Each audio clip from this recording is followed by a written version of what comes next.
Đấy đâu.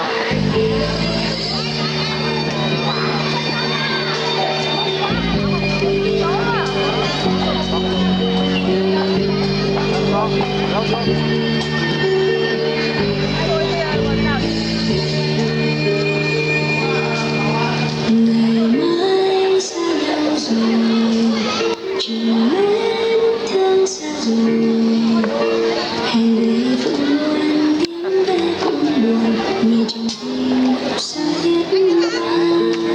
Ngày bé thương còn nhớ, ta dắt tay nhau tới trường, ở trong lớp học mến thương bạn bè, thầy cô thân yêu bao kỷ niệm giờ đã qua. Nào bạn ơi đến đây cùng nắm tay, cho nỗi buồn xa cách ngắn lại, cùng bên nhau tình bạn mãi tươi sáng, xin mãi mãi không bao giờ phai. Nào bạn ơi đến đây cùng hát vang, cho những ngày buồn tan biến hết, cho tình yêu cho mãi trường, cho bạn và cho tôi.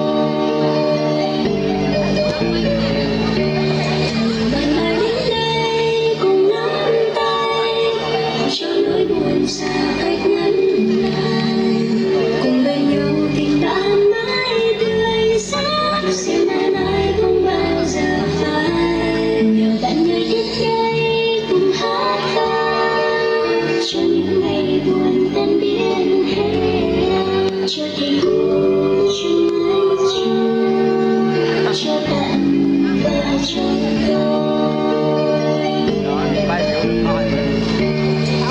Ngày nay xa nhau rồi, tình mến thương xa rồi, hãy để buồn tiếng ve buồn, nghe trong tim xa biết mai. Ngày bé thương còn nhớ, ta dắt tay nhau tới trường, vào trong lớp học mến thương bạn bè, thầy cô thân yêu bao kỷ niệm giờ đã qua.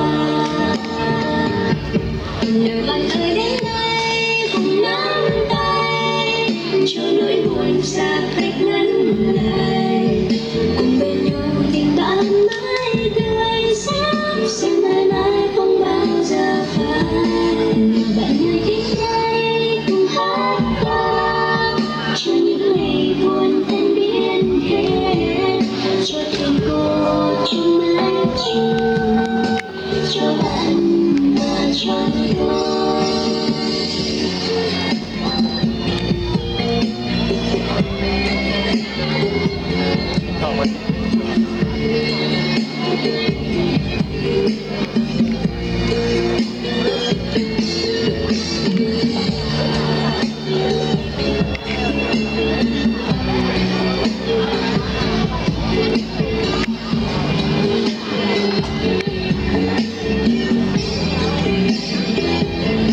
Nhờ bạn ơi đến đây cùng nắm tay, cho nỗi buồn xa cách ngắn lại, cùng nhau tình bạn mãi tươi sáng, xin mãi mãi không bao giờ phai. Nhờ bạn ơi đến đây cùng hát vang, cho những ngày buồn tan biến hết, cho thầy cô cho mái trường, cho bạn và cho tôi. Nhờ bạn ơi đến đây cùng nắm tay, cho nỗi buồn xa cách ngắn lại, cùng bên nhau tình bạn mãi tươi sáng, xin mãi mãi không bao giờ phai.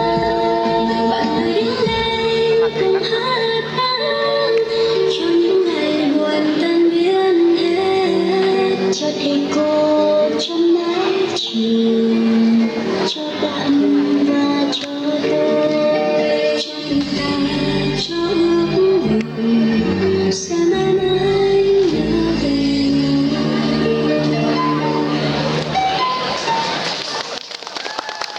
Vâng, xin cảm ơn